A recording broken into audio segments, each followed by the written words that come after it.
dañuy àddu léegi ci ponk bu mujj bi. mi mbirum Soxna Diary Sow nekk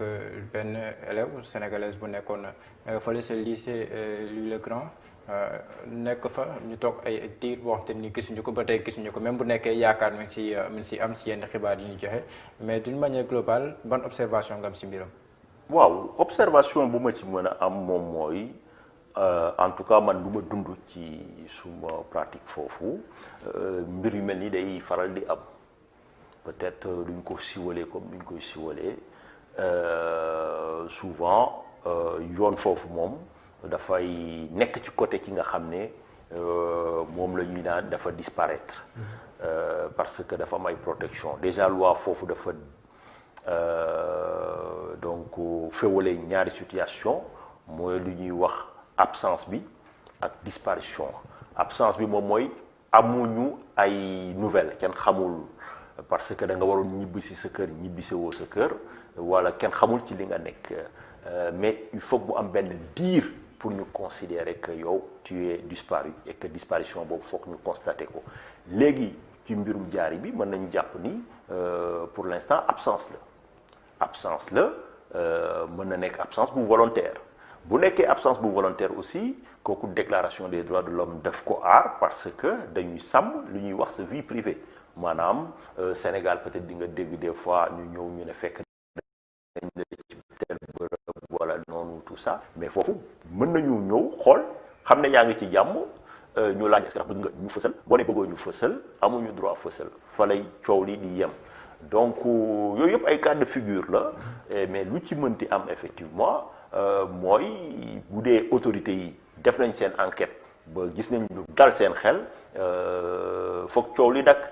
jaratul dañ ko bàyyi ci jàmm bu dee léegi nag gisuñu ay firnde yi nga xam ne day mandargaal mën nañu jàpp ni effectivement foog ñu wóyal seet bi léegi fu may tënkee ci loolu pour tontu laaj bi aussi mooy des fois moom bosam par exemple lu tax mu am benn ralentissement mooy foofu loi dafay distinguer entre disparition benn absence la ñuy wax c'est-à-dire non présence même la ñuy utiliser ki nga xam ne dafa nekk majeur moom boppam bu dee yow sa disparition nekkul ci ay circonstances yi nga xam ne jàpp nañ ne mën na da nga faatu wala da faagaagal wala nga demoon defi sport ñu fekk say téléphone ak yooyu. parce que si cas de figure bi sax la piste criminelle n'est pas privilégiée. waaw bu nekk loolu donc enquête bi ñoom dañuy dal di maanu ci lu bëri. dañuy maanu ci lu bëri parce que peut-être Sénégal du fi am mais foofu day faral di am des fois ay nit yi nga xam ne dañuy jékki toog bëggatuñu kenn gis leen bëggatuñu kenn dégg leen ñenn ñi nga xam ne aussi dañuy dem ba changer identité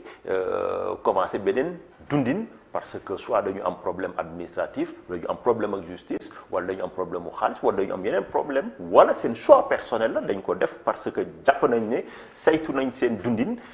xool nañ léegi dañu bëgg a couper lépp demaat yooyu yëpp ay expérience la. te bu ñuy xool tamit ñi koy topp muy la brigade de répression de la délinquance à la personne muy ñoom te nii yàgg nañ koo def ñu si xarañ lañ kon ndax loolu war noo gën a jox yaakaar si mbir mi ak tamit bu ñuy xool kii teewal Sénégal foofu noonu chez Paris tamit mi ambassadeur bi ni mu waxee mel ni kuy dalal xel ndax élément yooyu noonu tamit war na koo boole rek mu gën a dal xel yi. waaw loolu tout dépend xam nga élément yooyu moom je pense que famille bi rek ñoom ñoo ko mën a apprécier parce que famille bi ñoom peut-être xam nañ personnalité nit ki et que en fonction élément yu ñu leen di jox ou pas mën nañ jàpp ni lu ñu yenu maanaa la wala yenuwul maanaa mais lu ci mënti am comme li ma la wax rek moom mooy bu ñu demee saytu ba gis ne mu ngi ci jàmm ñi nga xam ne ñoo mobilisé woon nañu demaat ci seen i yitte bàyyi ko ci jàmm parce que peut-être même buñ ko toppee coow li da koy gën a jaxase. bu dee nag fu mu toll nii dana war a wàññi wax. non hypothèse su dee gis nañ ay firnde que fa mu nekk moo fa bàyyi boppam jarul saytu nañ ko bàyyi mu mën a vie privée bu dee jarul coow aussi léegi bu dee. amuñu ay firnde yi nga xam ne fës na yi nga xam ne wane na moom fu mu nekk moo fa bàyyi boppam mu ngi dund léegi foog ñu continuer mobilisation bi loolu élément yooyu foog nga nekk ci dossier bi peut-être consul bi am na ko wala famille bi. si wàllum njàng bi foofu noonu. bu ñu xoolee yenn lycée yu mag yi ay Louis le Grand ak yeneen. si wàllum njàng bi est-ce que yenn saa itam du laaj service bi fa nekk dafa teewal étudiants ak yooyu ñu gën a taxawu ndongo yi fay nekk sénégalais si wàllum xel psychologie di leen gën a taxaw. waaw loolu moom war na am parce que mbir mi dafa am benn problématique mooy solitude étudiant étranger maanaam mën nga nekk premier fu nekk mais da ngay ñëw dugg ci ay institutions d'excellence yi nga xam ne ña fa ñëw ñëpp ay premier la ñu woon quelque part. loolu effectivement foog mu am benn peut-être coaching mental bi nga xam ne dañ koy def pour nit ñi di continuer di gëm seen bopp jàpp ni ñoom fu ñu war a yegg dañ fa fu ñu bëgg a dem dañ fa war a mën a yegg yooyu foog mu am mais aussi par rapport ak consulat bi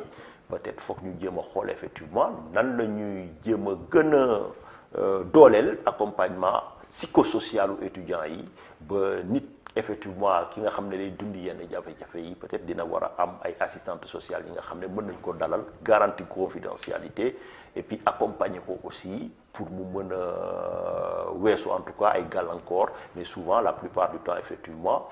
nit ñi surtout boo fay yegg ces jeunes souvent dañuy perdre seen repère loolu du guleet déjà Cheikh Hamidou Kane doon na ko wax ci aventure ambiguë. Voilà donc laaj bu mujj bi ndax jàpp nga ne surmédiatisation bi nekkoon meilleur élève du Sénégal ñaari yoon teel siiw yenn saa ñu mettre ko en avant yenn saa sax ñu koy jël comme kenn kuy yóbbu raay réew mi fépp fu mu nekk ndax jàpp nga ne loolu aussi c'était une charge supplémentaire bonte mënoon nañ ko wàññi. waaw loolu man mënuma ci ardu parce que médiatisation bi peut-être dafa teg ay jéego yi nga xam ne moo fëq bëtu nit ñi peut-être tax ñu wax ci moom parce que du seul élève peut-être moom def na li nga xam ne ay moroomam defuñu ko peut-être loolu moo taxoon mu fës mais comme li ma wax rek lu ci mënti am moom mooy consul bi moom moo war a jiddi nit ñi maanaam mbir mi wax day leer soit dañuy wax ne effectivement que police bi sukkandiku na ci ay éléments yi nga xam ne yu dëgër la que mu ngi ci jàmm fu mu nekk moo fa bàyyi boppam ñu ne ñu doon mobiliser wu yëpp yeewi nañ leen dellu leen ci seen yitte wala ñu wax nit ñi ne amuñu lu leer. comme ça parce que consul moom bon waxagul leer mais day weddi par exemple. bi Jeune Afrique génnee ne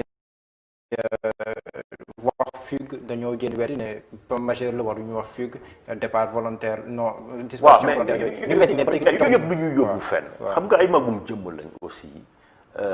ñuy mobiliser wu ci dossier bi aussi ay magum jëmm lañ dañu am yitte mais peut-être dañu sensible ci cause bi léegi comme li ma la wax bu ñu bëggee dakkal coow li dañuy wax lu leer jarul ñuy dugg ci ay détails lu ñu bëgg mooy rek ñu ne ñi yor l'enquête bi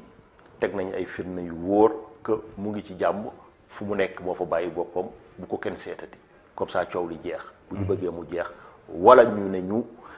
gisaguñ ko wax ñu li ci nekk ñi nga xam ne dañu bëgg mobiliser aussi ñu continuer mobiliser wu. d'accord maître amoon naa mbégte dalal la lool waaye xam nga dañoo amoon engagement bu ñu jël si wàllum waxtu bi. nga am yeneen engagement moo tax ñu gën koo baral ñi tey mais amoon naa mbégte loolu c'est que yow waxtaan ma bàyyi la nga tàggatoo ak ñi ñuy teewlu jamono ji. waaw encore une fois di la jaajëfal ci dalal bi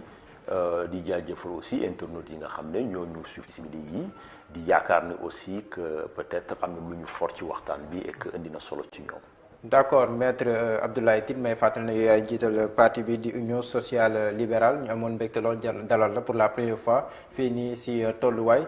sant leen bu baax a baax mbokk yi si topp ngeen doon topp sant ak gërëm techniciens yi jàppoon si liggéey ba mu yem dégg leen daje suba incha allah ak beneen gan si tolluwaay jaa ngeen jëf. jërëjëf. Merci beaucoup maître.